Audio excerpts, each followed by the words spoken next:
जय श्री कृष्ण दोस्तों। मेरे यूट्यूब चैनल में आप सभी का हार्दिक स्वागत है।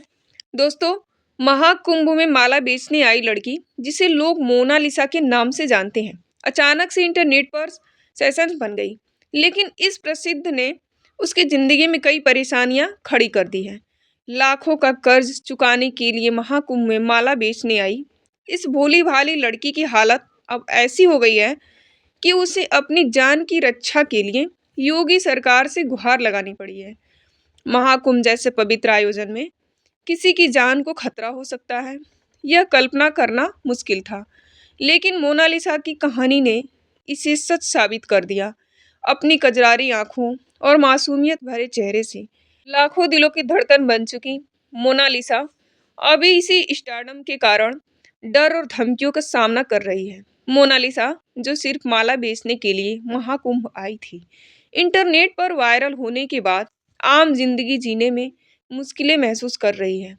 लोग उसे हर जगह घेर लेते हैं, फोटो और वीडियो बनाने लगते हैं। उसकी यह लोकप्रियता उसके लिए खुशी नहीं बल्कि परेशानी बन गई है।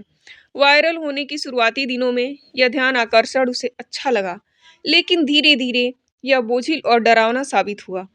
लोगों की भीड़ ने ना सिर्फ उसके काम को प्रभावित किया, बल्कि उसकी सुरक्षा को भी खतरे में डाल दिया।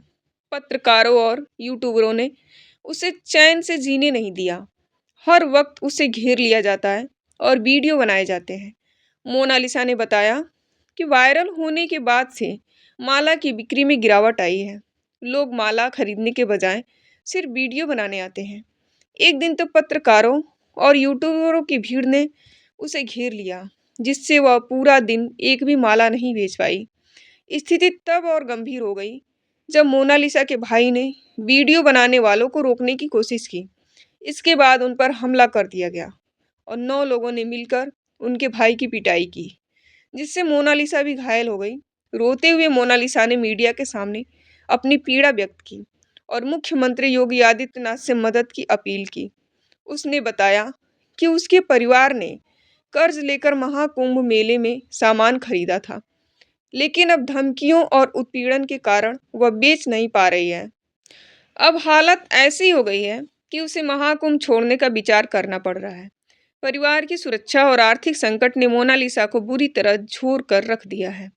एक गरीब परिवार की लड़की जो अपने और अपने परिवार का पेट पालने के लिए महाकुंभ जैसे धार्मिक स्थल पर संघर्ष कर रही थी, आज सोशल मीडिया पर चर्चा का विषय बन गई है। यह घटना दिखाती है कि साधारण लोग भी किस तरह सोशल मीडिया के जरिए रातों रात प्रसिद्ध हो सकते हैं।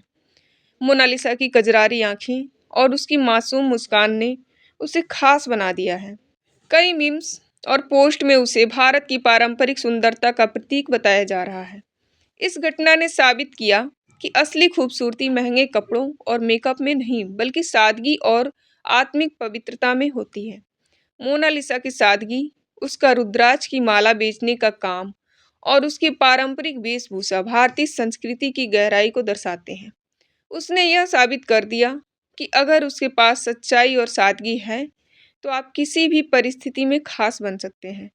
जैसे ही मोनालिसा ने मुख्यमंत्री योगी आदित्यनाथ से मदद मांगी, उन्होंने तुरंत महाकुंभ का दौरा किया और सुरक्षा व्यवस्था की समीक्षा की।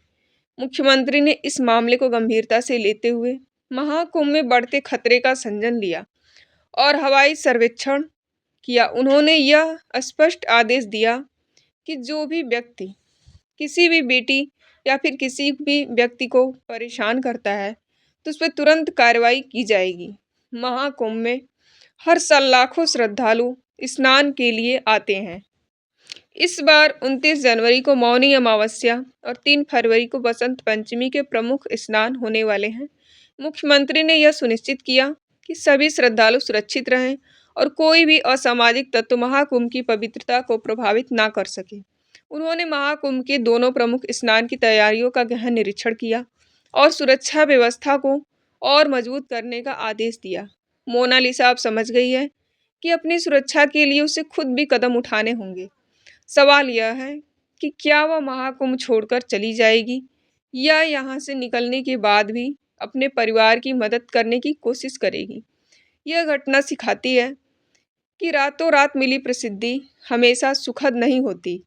मोनालिसा की साधारण जिंदगी में आया यह खतरनाक मोड़ उसकी स्थिति को बदल चुकी है। योगी आदित्यनाथ ने प्रयागराज की पवित्र धरती से यह संदेश दिया कि महाकुंभ की शोभा को बनाए रखने के लिए पूरी प्रतिबद्धता के साथ काम किया जाएगा। किसी की अराजकता फैलाने की कोशिश करने वालों को बख्शा नहीं जाएगा। मोनालिसा अब उम्मीद कर रही है कि मुख्यमंत्री उसकी सुरक्षा सुनिश्चित करेंगे ताकि वह अपने परिवार के लिए अपना काम जारी रख सके। मोनालिसा जो भगवान शिव की आराधना के लिए आई, हजारों श्रद्धालुओं के बीच एक अनजानी श्रद्धालु बनकर आई थी, अब सोशल मीडिया की सुर्खियों में है। लोग अब शिव भक्ति से ज्यादा इस लड़की के बारे में जानने को उत्सुक हैं। उसकी कजरारी आंखें, उसकी और उसके हाथों में रुद्राक्ष की मालाएं उसे एक नई पहचान दे चुकी है। यह लड़की कोई साध्वी नहीं, बल्कि संघर्ष की प्रतिमा है। वह न सिर्फ अपनी सुंदरता और तेजस्वी आंखों से जानी जा रही है, बल्कि उसकी समझदारी और शिष्टता ने भी लोगों का दिल जीत लिया है। उसकी कहानी यह साबित करती है कि सादगी और संघर्ष से भी पहचान बनाई जा सकती है। मोनालिसा एक ऐसा चेहरा है जो अपनी मेहनत और संघर्ष से सभी को प्रेरित कर रही है। उसकी कहानी यह दिखाती है कि सादगी और संघर्ष से ही असली पहचान बनाई जा सकती है।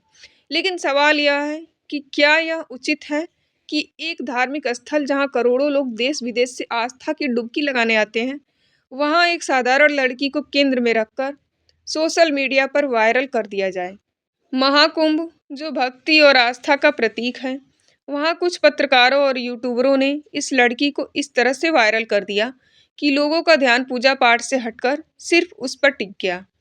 महाकुंभ में आने वाले युवा अब मेले में इस लड़की को ढूंढ रहे हैं। लेकिन क्या इस वायरल होने से इस गरीब लड़की को कोई फायदा हुआ? इसका जवाब है नहीं, बल्कि इस प्रसिद्धि ने उसके लिए एक बड़ी समस्या बन गई है। क्या महाकुंभ जैसे पवित्र स्थल पर इस तरह की घटनाएं होनी चाहिए? यह एक ऐसा सवाल है जो हर किसी को सोचना चाहिए। इससे पहले भी महाकुंभ में साध्वी हर्षा रिछारिया वायरल हुई थी और अब मोनालिसा सोशल मीडिया पर तेजी से लोकप्रिय हो रही है। लेकिन क्या इस लोकप्रियता का कोई सार्थक परिणाम है या नहीं?